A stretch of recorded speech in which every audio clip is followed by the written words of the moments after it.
difficult for me to remember everything.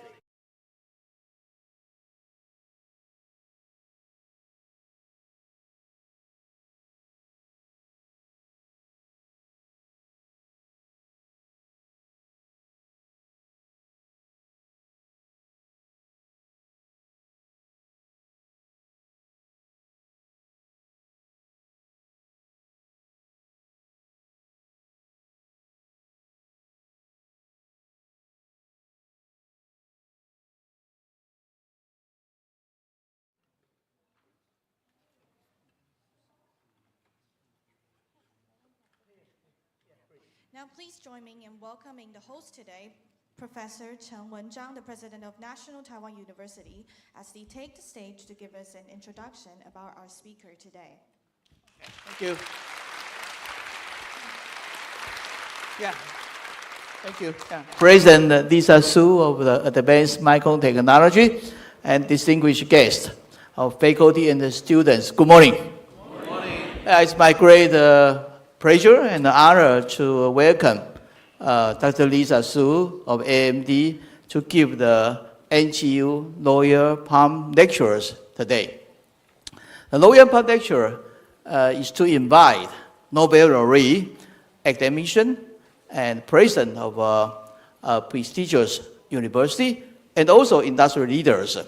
As you could remember, we invited the TSMC founder, Dr. Morris Zhang, to give the lectures last December. Yeah. First of all, let me introduce Dr. Su, her remarkable achievements. She received a bachelor, master, and also PhD degree from MIT, and then she worked in Texas Instruments, IBM, Freescale Semiconductors, and as an engineer or management position. And during that period, she developed advanced semiconductor technology such as silicon insulator and the copper technology to make the company in a front runner in the global scales.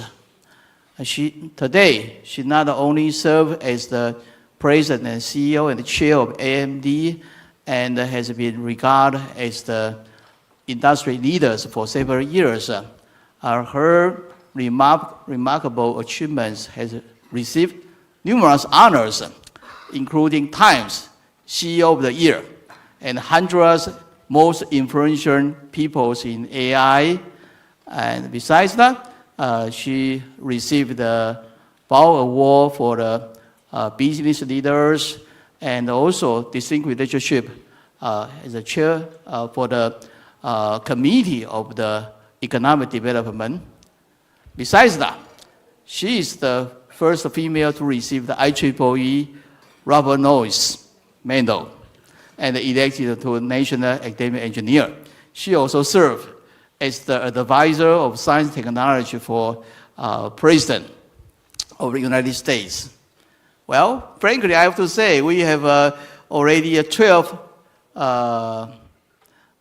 Lawyer Palm lecturers, and she is also the first female to deliver the lectures. So we have, so many, when I check with her background and CV, I found out too many first one or most influential, but luckily, NGU, we have her as the first female lawyer lecture speaker. It's our great honor. As the industry leader, she has been known as the leader in advanced semiconductor manufacturing technology and also developing more efficient chips. Now, she is leading AMD in the AI revolutions. And I think that her career illustrates the interdisciplinary thinking and innovations. So we have the privilege of to hear her to speak on the AMD's transformation to AI leaders. Our lucky and fortunate to have her to be here. So I promise, and also I believe today's lectures, she will give us how to fuse the electrical engineering, computer science, and AI, and the transform to make the world better. And I believe in the next 1 hour we will enjoy her very much. Finally, I would like to thank the AMD staff, in particular, Brandon, and also Professor Ray Wu, to organize these lectures.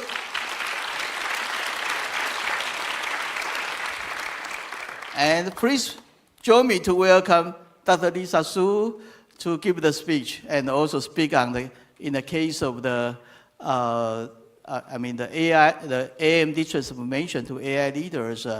Thank you. And we have a quite different, speech or speaking on her topics, because when I check with the audience and the pre-registered audience, their questions, there are too many. Well, actually, when we make an announcement on her visiting or speech in NTU, and we limit to 500 audience in these lecture rooms, and it was all registered in about 1 minute. Therefore, too many questions, so I cannot ask her to answer all the questions. As you just walk into a lecture hall, you can see that there is another room in the third floor. They are also, use the video to listen to what she will talk about today. So therefore, we will use different kind of, the fireside chat for her speech. Although she will accept some questions from the students, during the the break, after about the 10 questions when I chat with her. Okay, and finally she will accept some other questions, and also that I think she's very easygoing, as you can see when you walk into the room. So probably after the lecture, she could speak with some students and take photos. So that's today's lectures. Okay, thank you. Wonderful. Thank you. How is everyone this morning? Yeah. So first of all, President Chen, thank you so much for inviting me. Actually, you invited me several times to come to NTU, and I was honored every time to come here, but sometimes when I come to Taiwan, it's very, very busy, and especially around Computex timing, it's always very busy. So this is actually a great time that I can visit, and thank you for the warm invitation, and Professor Wu as well. Thank you so much. It's really my pleasure to be here to meet all of you very talented students, and you make me feel very old, but hopefully I can give you a few stories for your career. Okay, sure, please. Yeah, so anyway, I will have some questions for you first about, that 10 questions initially, and after that we have opened to the audience for the students' question, okay? The first question is that AMD has evolved from a CPU-focused company into a powerhouse across CPUs, GPUs, and adaptive computing. What were the keys, base, or turning points that drove these transformations? Yeah, please. Yeah, so maybe let me ask for the students. How many students here are electrical engineering and computer science? Yeah, please raise your hands. Please raise your hand. Okay, and then how about medical field? Not too many. So maybe I should say my background was in electrical engineering and computer science. So that's where I went to school for MIT for bachelor's, master's, and PhD. And my specialty was semiconductor devices. So when I was a young student, that is what I studied. Now, for AMD, I've been in the semiconductor industry for over 30 years. And what you find is that the technology moves so fast. So for AMD, I've been with the company since 2012 and CEO since 2014. And probably the most important thing with any company is to decide what do you want to be when you grow up. And for AMD, my belief is that our specialty is in high-performance computing. And high-performance computing is really at the center of all of our lives today. I'd like to say that AMD's technology touches billions of people every day, whether you're talking about cloud data centers, or you're talking about anywhere in the edge of the network, or you're talking about PCs or automotive or industrial.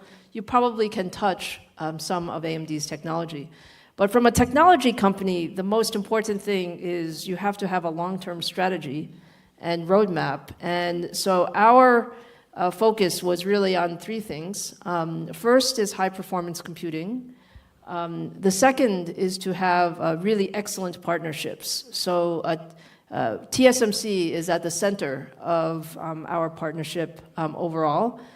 And then the third piece is that the semiconductor industry is changing. And many of you have heard that Moore's Law is slowing down and changing.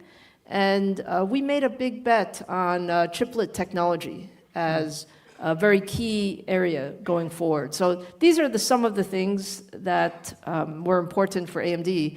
And today, I'm very happy to say that when you look at the top supercomputers in the world, we have 5 out of the top 10 supercomputers are based on AMD's technology. And from that standpoint, I really feel that high-performance computing is at the center of what's most important going forward. Okay, very good. Yeah. Well, the second question is, where do you see the most exciting frontiers in chip design today? So I heard that many students still view that chip design is the most exciting thing. I would say that there's always a movement. Sometimes hardware is more exciting. Sometimes software is more exciting. I think from my standpoint, the most exciting part of design is actually holistic design. So you have to really design hardware and software and systems together, especially when we're talking about AI going forward. You cannot design each piece separately. You actually have to think about what is the overall system application, especially thinking about the algorithms and the applications, and then you can think about how do you want to design your chips. Okay, yeah. Next question, I will ask a different thing, not the question here. So. Okay. Please ask very interesting questions. Well, as you know, that DeepSeek, okay? We know DeepSeek, they made an announcement in January, as I can remember. It looks like they have some impact on AI industry. What's your comments or opinion about DeepSeek? How they impact on AI? Yeah, the one thing I can say about AI industry is every week there is new technology and innovation that is coming out. And I think DeepSeek was one of those areas. When it came out in January, I think there was some surprise. Yeah. There was some surprise. And when you look at what they've done, it's actually pretty clever technology. Yes. In terms of really gathering all of the different innovations using the mixture of expert models and so on and so forth. But the main thing that we saw with DeepSeek is when you can find a way to make AI more accessible and actually cheaper, you actually will have more usage and application of AI. Okay. So the main thing that DeepSeek has done is it really has accelerated the application of AI. Okay. Of course, that's not a market statement. That's a technology statement. Okay. Yeah, I'm quite curious. After this DeepSeek, well, the United States still want to invest about $500 billion for AI infrastructure, those kind of investment. Will they still want to do that after DeepSeek? From everything that we see, the key point about AI is that there's no one-size-fits-all for the computing ecosystem. You have the very large frontier models where the few people who can invest at that level, hundreds of billions of dollars, are going to go as fast as possible because they want to build the best model. But you also find that that is just one application of AI. You also see there will be many different medium-sized models, smaller models, and you will see that people will use different algorithms to get there. So my expectation is that there will continue to be a very significant investment, including very large investments, as well as more affordable investments going forward. Okay, very good. Yeah. Yeah, next question is what differentiates AMD AI strategies from others in the space, and what role do you see for the open ecosystem and partnership in accelerating AI adoptions? Actually, I would like to ask how you were going to compete with Nvidia or others. I think this question is not very exciting. I would like to hear how are you going to beat the Nvidias, in your opinion? So the most important thing I can say about AI is that the market is huge. We expect that the market over the next 3 or 4 years will be 500 billion area. And in that type of market, you need all different kinds of computing. There's no one company that has all of the solutions. Yes. Actually, my view is that you need every kind of computing. You need CPUs, you need GPUs, you need ASICs, you need FPGAs, and in that framework, I think our AI strategy is, number one, to have a very complete solution.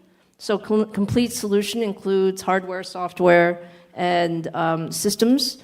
And the second piece is to have an open ecosystem. One of the most important things is to foster collaboration and to have an open ecosystem. And that way, people can learn from each other. That was also another important part about DeepSeek, is it was an open model, and as a result, many people innovated on top of that. So my answer to your question is the main thing to say is the market is huge, and our AI is throughout every aspect of our business, including the largest data centers to even at the PC level. We believe that there will be a lot of AI. So there's a lot of market for all of us. Okay, yeah. Well, the next question, actually you already answered the core principle or priority that guide your company through the AI transformation. So I would like to ask you another question is, what's your suggestion to Taiwan, to compete in the future AI technology? Because we are very good in the semiconductor manufacturing and also AI server or others, but in the future, I think AI will transform many things or change many things. What your suggestion to Taiwan? How we are going to compete with the world to maintain the advantage right now? Yeah. So I think the Taiwan ecosystem is very special. And when you look at the Taiwan ecosystem, starting from the TSMC ecosystem, which really has built this incredible manufacturing capability, and then including all of the ODM, OEM ecosystem, manufacturing ecosystem, design ecosystem, and I think more investment on the software and system side will come in. From an AMD standpoint, we're very proud of our team here in Taiwan. It's a very important piece of our overall R&D. But the other thing I would say is in this world today, the ecosystems are very interconnected. And from a United States standpoint, I think we do rely on a lot of the Taiwan manufacturing ecosystem, and trying to build resilience into that ecosystem is important. Okay, yeah, I see, yeah. Yeah, I think next question is that, well, I think your family and education is very important to your early life and also your careers. Could you talk a little bit about that? And also is that connected to the very difficult period for you to turning AMD to become the world leading company? Yeah. So do you think President Chen should go from being university president to talk show host? I hope so. In that case, I can make more money. So I'm very, I think, happy to say that I was born in Tainan, and my parents immigrated to the United States, and as you can imagine, that was a very big move for them. Yeah. And when we went to the U.S. as a family, I think the key part that my parents always instilled upon me is education is so important. So for all of you in school, I remember when I was in school at MIT, Yes. I very much wanted to finish school. So after my bachelor's degree, I actually thought I should finish school and go to work. And my parents said, no, Lisa, you cannot do that. They strongly suggested I get a PhD. And at the time, I was very impatient, very impatient. I was like, oh, school is enough, it's enough. Maybe some of you feel the same way. And the truth is, my parents were right, because what you get from your university and your graduate school is really an opportunity to learn many different things and to build the confidence to really solve the future problems. Mm-hmm. So even though I was not happy with my parents at the time, I think they were absolutely right. And as the experience to be CEO of AMD, I would say it was kind of my dream job to start from a semiconductor engineer to become a business person and then become a semiconductor leader. But it was not easy, especially in those early years. Yes. And my parents and family have always been very supportive of that. Mm-hmm. And I'm very lucky in that way. I see. Yeah, I'm just curious. The problem is my father, right? I know. That's a problem. Yeah. Well, when we see that the industrial leaders in the earlier stage, for example, Bill Gates, and probably that Zubeck, and also that Steve Jobs, as I can remember, they do not finish the university education, okay? But they became a leader, and now the new leader, for example, that Jason Huang or you finish the degree. Well, what's your comments on that? I'm just curious. Why the previous leader they did not even finish the university education, but now the new leader they finish the education. What's the difference on that? My thinking is that there are many different kind of leaders. Many different kind of leaders. And we have a lot of respect for all kinds of leaders, but I truly believe that the university education is so helpful. Like these years that you're in the university is really the best time to learn and to decide what you enjoy the most so that you can decide your next step in your career. Okay, yeah, I see. Well, the next is... Maybe I should ask you, what do you think, President Chen? Well, I think in Taiwan you have to finish the education. In the United States, maybe not. Okay? Because actually in Taiwan, the education system and also job system, you have to finish the degree. And also from the parents, the Chinese-based parents usually ask the kids needed to finish the degree. Okay? And my other question is, well, it's a little, personal. I know you and Jason you are the relatives.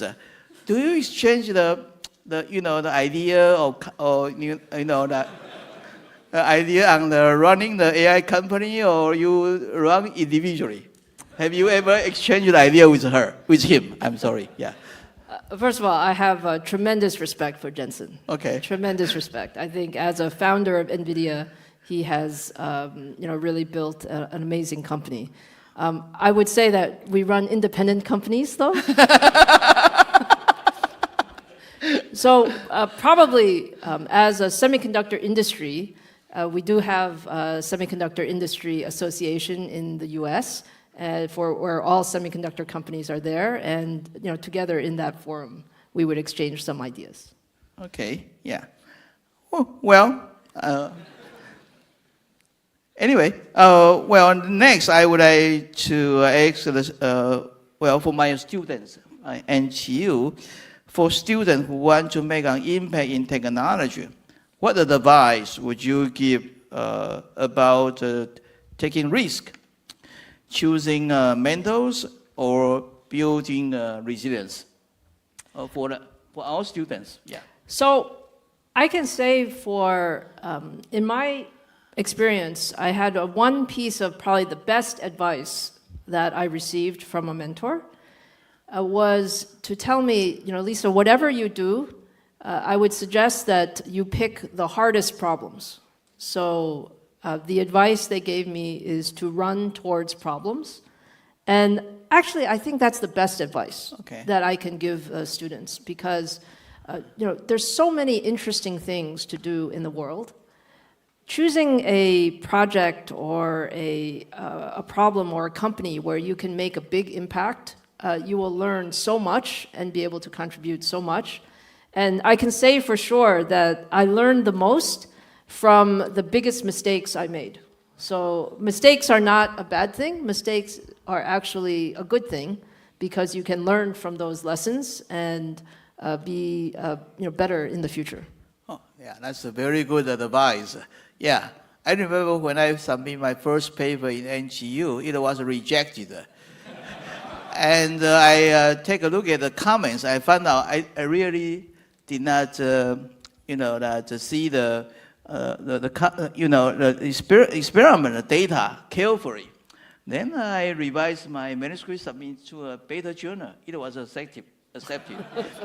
Well, sometimes we learn from mistakes. So now we open the question to the students. Only the student can raise a hand, okay?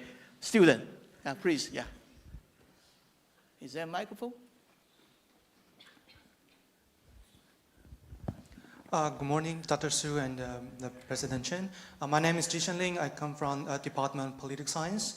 So in September 2023, there was a book from Columbia University Law School, Digital Empires, described the three basic model of internet world: rights-based from EU, and also market-based in United States, and state-based from China. So throughout 2023 to 2025, we're seeing a lot of development in AI. So my question are two questions. The first one is regarding EU model, rights-based, a lot of regulation. Do you think the regulation right now published will hinder the innovation in Europe? And the second question is that what is your evaluation of the United States political environment right now, especially the AI policy between Biden era and the the second term of Trump era? Thank you. Okay, thank you very much. Yeah, please, yeah. Oh, political science is not the easiest question. Technology is actually a little easier. I think I would maybe not talk about the individual countries, but I would talk to you a little bit about my thinking on AI. Because AI is such a new technology, if you think about the last few years, we're all learning together, and countries are learning, companies are learning, individuals are learning. The initial thought process is AI could be quite dangerous if it's not fully, if they're not good guardrails. However, you also have on the other side, you don't want to stop innovation. And from my standpoint, I think AI is the type of technology where we have to innovate and go as fast as possible. and understand that there does have to be regulation, but not too much regulation so that you slow down the progress. So in general, that's my philosophy. And I think when you look across the world, I think people are recognizing that. Mm-hmm. People are recognizing it's a very dynamic time. So I said every week, sometimes every day, something changes. But generally speaking, I think countries that embrace technology are going to really benefit from it, and many countries around the world are all building their AI policies. Okay, yeah, thank you. Any more questions? Yeah, please, yeah. Yeah, we need a female to ask the questions, yeah. Yeah, here is the model, so please, yeah. Oh, hello. Yes, good morning, Dr. Su, President Chen. Thank you for your very marvelous speech. And so one of my relatives say that Taiwanese people are most likely to achieve in the field of semiconductors and artificial intelligence. And so there are two of my questions. First one is, how can students who are not from School of Engineering play a role in this? For example, I'm a freshman from Department of Languages and Literatures. And the second one is, now that Taiwanese Americans are among the most highly educated ethnic groups with the highest income in the States. And how do you think that will affect the status of Taiwan in the future? Thank you very much. Yeah, please, yeah. Sure. So on your first question, I think everybody should be educated in AI. It doesn't matter which department that you're in. When you say you're in the literature and linguistics department, I think AI can also be very beneficial to understand how to apply AI in your field. And most of what we see today is, I think, as I said, people are still learning very much what you can use AI for in each field. So we talk a lot about the development of AI, but there's also a whole field on the application of AI, going forward. So I would certainly encourage all students to do that. And then your second question about Taiwanese, can you say again? Taiwanese Americans are among the most highly educated ethnic groups with the highest income in the States. And how do you think that will affect the status of Taiwan in the future?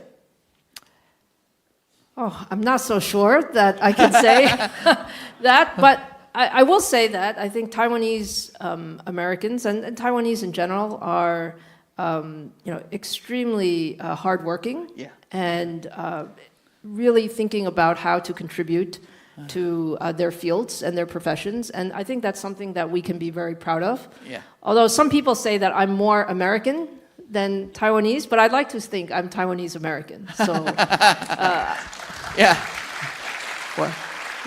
Well, if you check the signature from Lisa outside, okay, she write her name better than what I write myself. It's incredible. When I see when she write, that her names, it's unbelievable. Because as you know, she left Taiwan at the age of 3. It's very difficult that he learn Chinese. Anyway, any more questions? Yeah, please. Yeah.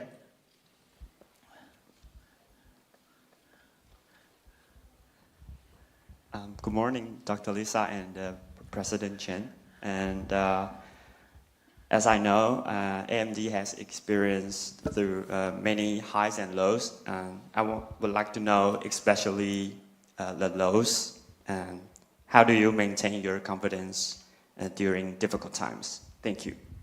Sure. So probably the most difficult time for AMD was when we had to really, when I started, it was in 2014 timeframe. And at that time, the company had a roadmap that was not competitive. So if you're in a technology company, you must have, your product is the most important thing. I would say that's the number one thing. Mm-hmm. And so our goal was to really reframe our product roadmap and ensure that, I had 3 priorities. The first one was to build great products.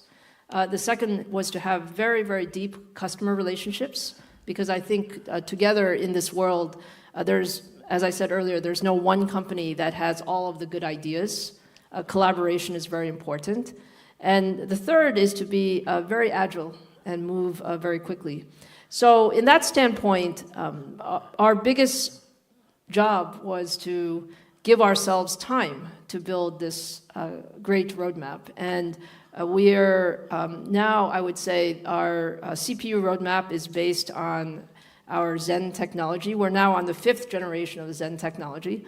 I can say we went from, let's call it, not the best to today. I feel that we have the best CPU technology in the world. Mm-hmm. And we have also a lot of a broader roadmap going forward. So I think the key is in those times to be very clear about what you're trying to achieve. And for us, it was always in a technology company, is to build great products. That's the #1 foundation. Okay, yeah. Any more questions? Oh, I should look for a different side. Maybe this one, yeah. Good morning, Dr. Su and President Chen. Thank you for your inspiring lecture. And as a student majoring in electrical engineering, I'm curious about the development trends in the semiconductor industry and IC-related industry in the next 5 to 10 years in this era of AI. What are your thoughts on this?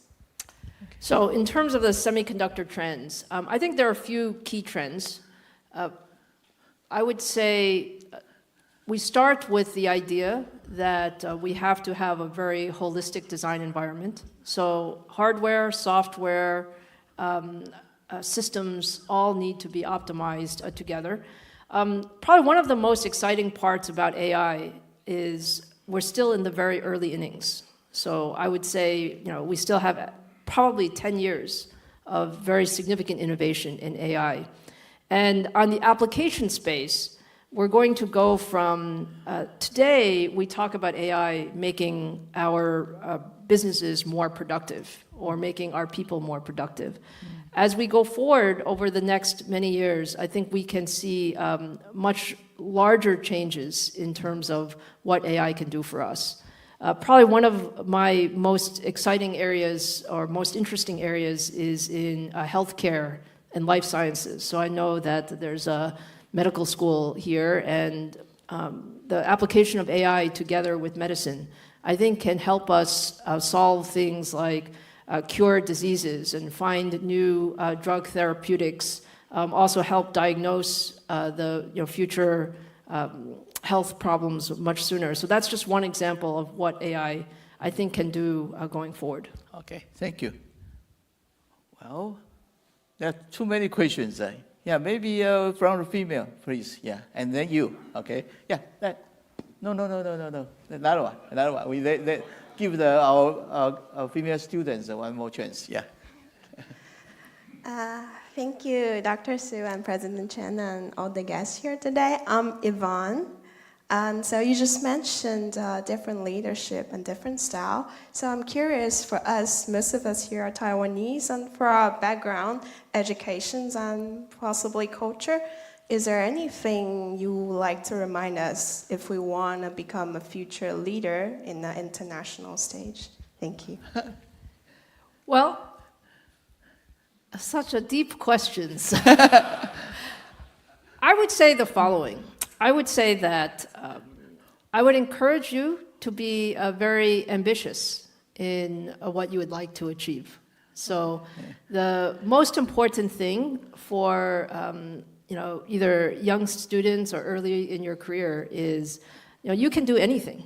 Okay. So have a very big dreams, and if you tell somebody or tell people, tell your colleagues or your managers or your future mentors, people will help you to achieve those opportunities. So that's one of the things I would say, because sometimes I would say for Taiwanese or Asian people, we're sometimes a little shy.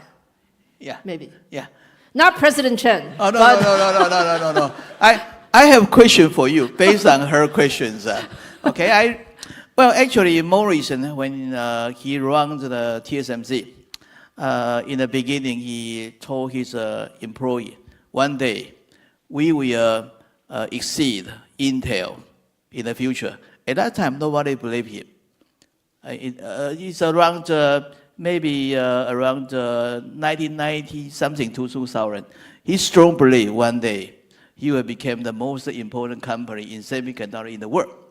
Okay, and when you talk about you want the student or employee to challenge the most difficult questions, I'm quite curious about that, because for me, I always want our student to challenge the most difficult questions. Then he can, extend his potentials. When you run the AMD and you ask your employee to challenge the most difficult question or reach the goal, for example, you want to be the number one in the world, how you make this kind of motivation for your employee to do that? That's why I'm curious, because it's simple for me to drive our student or faculty to become for example, the number one in the world or top university in the world. It's very difficult for me, so I'm quite curious about that. Well, I would say that when you have the right people are very important. Okay. Because not everyone has the same motivation. Some people are motivated for their project. Some people are motivated to start a company. Some people may be motivated for other reasons. At AMD, we try to have the right people to build that team. And for our engineers, back to this question when we started, we wanted to build the best. That was our ambition. But we also thought we should be very realistic, that you cannot go overnight from not competitive to be the best. So you have to build a plan to do that. And I think that's what we were able to do. But engineers basically love to solve problems. Okay. We have to give them good problems to solve. Good objective and a good plan. That's right. Then how about incentive? I remember Jason Huang, when his company is small, he always say, one day our stock price will become hundreds, and he will do something. And after that, he became more than 1,000 before, he divided his stock. Do you have such kind of, incentive motivation to do that when you talk about with your employee? I think we're all motivated by seeing success. And success comes in different ways. Success comes in recognition of the product. Success comes in great people wanting to join the company. And yes, success comes in revenue growth, which leads to market share growth, which leads to stock price growth. Okay. But I do not predict stock price. It's very difficult to predict stock price. Yeah, I like your answer, actually. We have many other things than money or stock price. Yeah, that's the other kind of motivation to then become proud of his own company. Yeah, I think that's very important. Yeah, any more questions? Maybe we should look this side. Yeah, please. Yeah. Dr. Su, thanks for your speech. And I'm a PhD student in political science. And last time, Dr. Morris Chang come here and gave a talk, and he mentioned that a PhD degree isn't that important. But however, you hold a PhD degree, so I want to look for your view that the impact of PhD on your career. Thank you. Yeah, well, first of all, we all love Dr. Morris Chang. So he is an icon for everybody in the semiconductor industry. So I cannot contradict him. But my personal opinion is a PhD is actually pretty useful. That's my personal opinion. Because you get to work on some problem. During your PhD thesis, you work on some problem that nobody else is really working on in the world. And that gives you a lot of opportunity to explore much broadly than sometimes in a company you become much more focused. So I actually think PhD is pretty useful, but it's different for every person.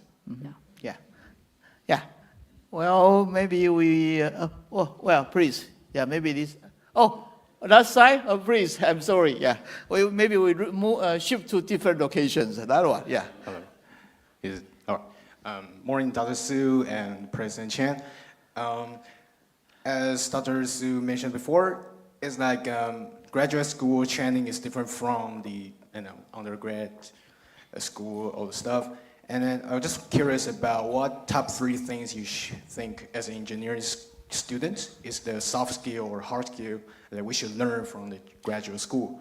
And then the other thing is that I want to ask about what is the mindset about when you're having setbacks in rock bottoms? What keeps you keep going? Like that not just in the companies, about life, about everything that happens to you. Thank you. So the top, you said soft skills. So I would say a few things. One is, you really have to think that the world changes very fast. So it's important to be actually quite agile in your thinking. Maybe today you think this is the right path, but you will learn something every day. And I have a big philosophy that says you need to continuously learn all the time. Like every day you're going to learn something new, and you can decide how you might change your path. That's something that I use very much, and I would suggest that that's an important, you call it soft skill. So, and then to your second question about how do you deal with setbacks, I would say, look, I said earlier, you actually learn the most when you have a setback, when you have a failure, when you have something.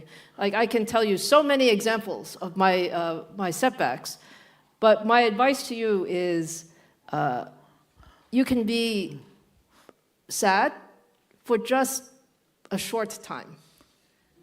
Of course, we're all human beings, right? So if you have something that you're working on that didn't go the way you wanted to, you might be a little bit unhappy, but only for a very short time. And then after that, you learn and you get really focused on your next thing. Okay. And I think that's the key piece. Okay, so probably we have final 2 questions. Okay, yeah, please. Oh, well, there's too many. Let me see. One, too many selections. Maybe one from here and one from here, please. Okay, yeah. Yeah, please. Yeah.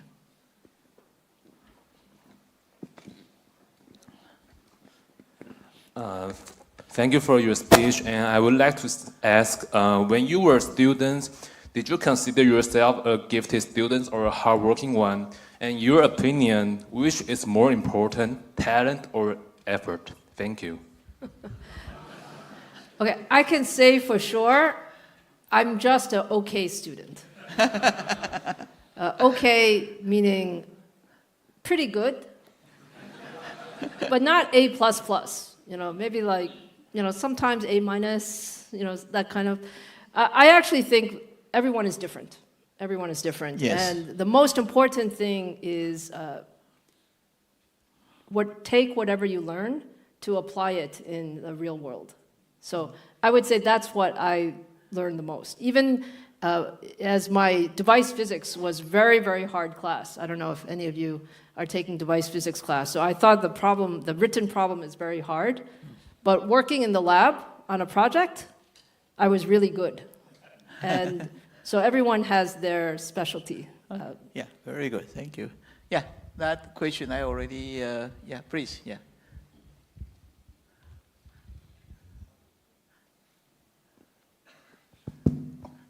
So thank you, Dr. Su and President Chen.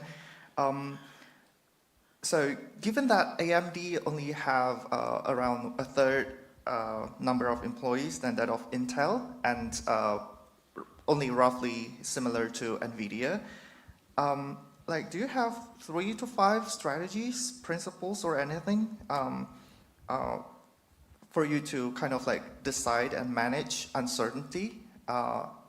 Because just now we mentioned that the semiconductor industry is changing very fast, and there's AI coming in the very near future, even happening right now. And so, what are the strategies and principles to stay competitive yet innovative, and also stay agile, while also maintaining the most profitability and sustainability? And my second question is that, for AMD, do you always compete head-to-head with other companies in the same industry? Or do you, how do you identify a new blue ocean for AMD to have a nicer, business and also largest profit? Yeah, thank you. Yeah, so very long question. So your first question about number of people and the strategies. Let me say one thing. I'm a big believer in it's not the number of people that you have for anything. If you think about a company or if you think about a project, it's not the number of people that you have. It's do you have the right people to do the things. Yeah. So when I first started at AMD, we had 8,000 people. People used to say, "Oh my goodness, you're so small compared to Intel." Actually, at that time, I think Intel maybe had 10 times the people of AMD. And they said, "Lisa, you're crazy. Why are you doing that? You cannot possibly win." And I said, "Really? Why do you say that?" I actually don't feel that way. I don't feel that it's the number of people. I feel that it's the right people with the right project, with the right focus and the right vision. And to the point about how do you optimize, I think everyone has, in your mind, what you can see as your path, and every company's path is different. So I think from my standpoint, and maybe since this is the last question, I will make it a little bit broader. We are incredibly lucky to be in this technology field. I hope all of you feel this way because, we're working on things. What I really enjoy about what we're doing in technology is the technology that we're working on is touching billions of people every day. It is having an impact on people's lives. It will make companies better. It will make your life better. It will make our future healthcare better. It will make our future sustainability better. From all of those aspects, we're very lucky to work on this type of technology. Mm-hmm. And so we have to find, what is it that we're going to do best? And for us at AMD, it's around high-performance computing. I don't believe that we can do everything. But I do believe that in high-performance computing, it can have a very wonderful impact on people's lives, and that's what we choose to do. Okay, yeah. From the fireside chat, I found out you are the better person to be the NTU president than me. You should be the president of NGU, not me. I think you are a great president of NTU. I'm an okay person.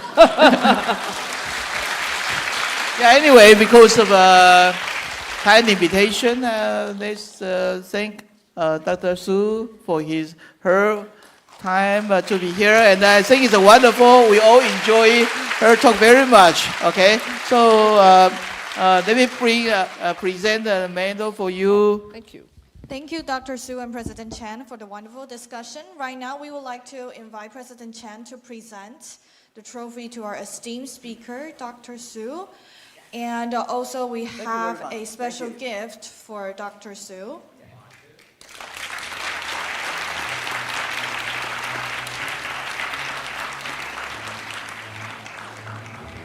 Thank you very much. Thank you. We have a special gift for Dr. Su. It's a NTU Special Edition baseball jackets. NTU. Yeah, NTU. Yeah.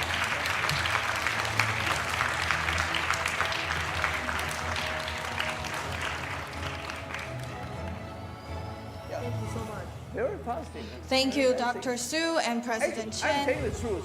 You are better to be the NTU president. Oh, I'm a little busy. Thank you, Dr. Su and President Chen. We will now proceed to the group photo session. Ladies and gentlemen, to ensure everyone is included in the photo, please move closer to the middle of the lecture hall. Thank you.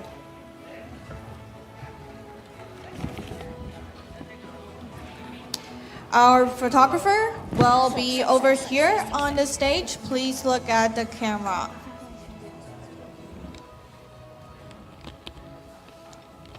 Okay, and on the count to 3, 1, 2, 3.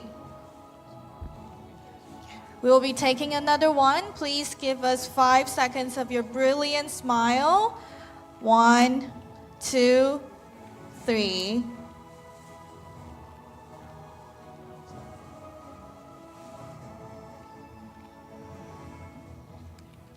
Five more seconds. Thank you very much. 5 more seconds for your brilliant smiles. 1, 2, 3. Are we good? We good? Okay. Thank you very much, ladies and gentlemen. I would like to invite you again to give a round of applause to our esteemed speaker, Dr. Lisa Su, for sharing her valuable insights with us. Right now, we would like to welcome the audience if you wish to take a picture with Dr. Su. Please wait patiently and line up at the middle side of the stage. We would like to make sure that other exits are available for leaving. 接下来我们会开放合照时间，但是请在舞台前方走道依序排队，以利其他人离场。要离场的贵宾，请从右侧和3楼两侧门离场。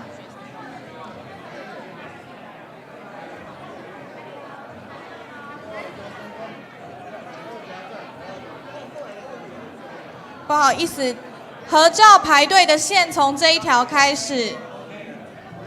以学生为优先，不好意思。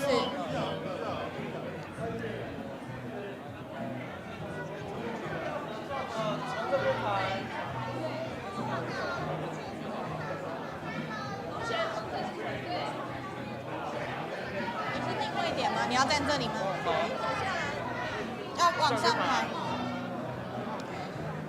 不好意思，要合照的同学，请因工作人员引导，从定位点开始排队。然后我们开放5位一组拍照，4楼同学想合照的话，请从3楼的门入场排队。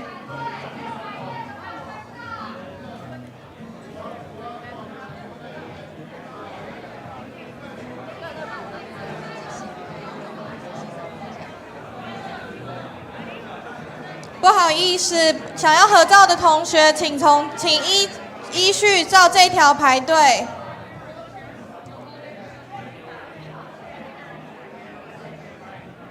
同学，请帮我往3楼那边走。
他的那个校外活动非常非常好。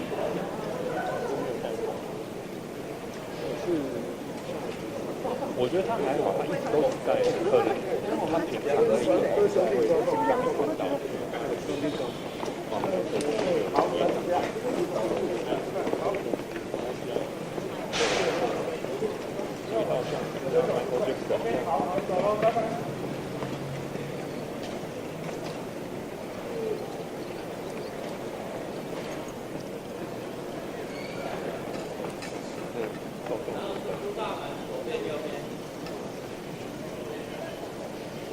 先坐下，然后这边，然后讲清楚，然后怎么追？对，不要因为那是我约的，还有签书啊，对不对？拖个5分钟，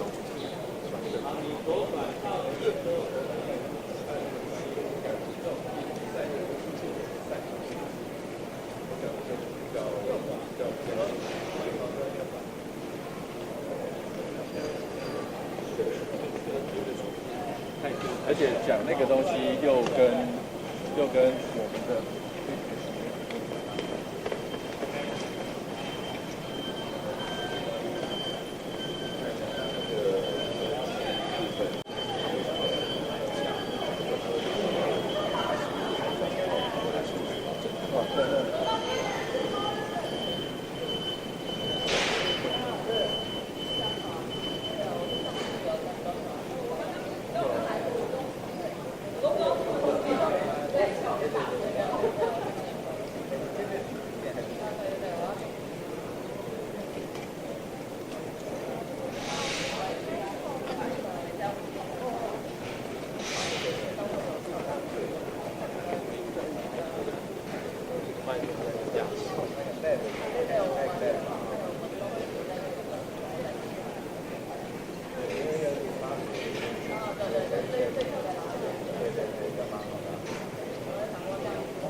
会。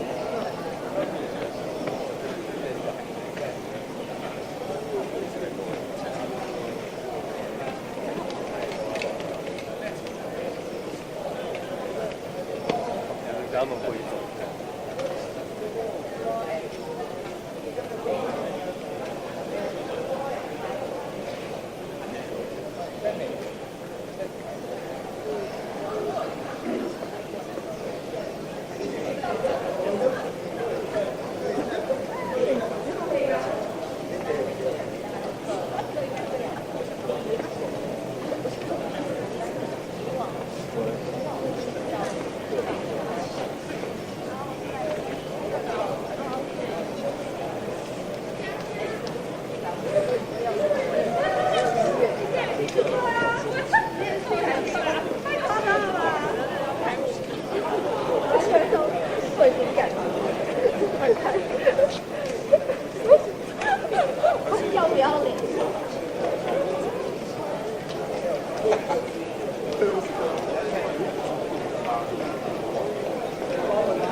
你要问你要讲那个不能。走了，收工了，休打。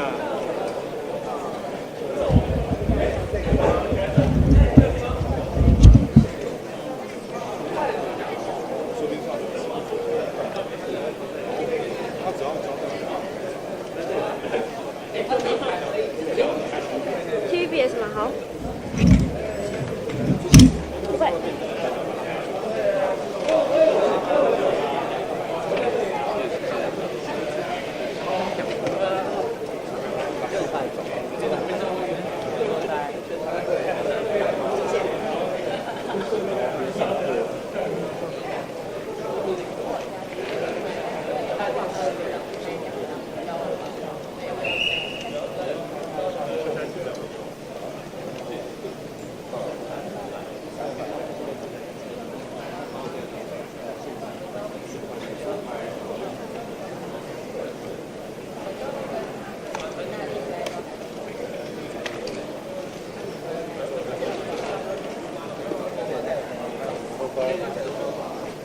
因为他应该从其他，谢谢，大家辛苦，谢谢。他是不是走下面？好，他走了是不是？对，走了。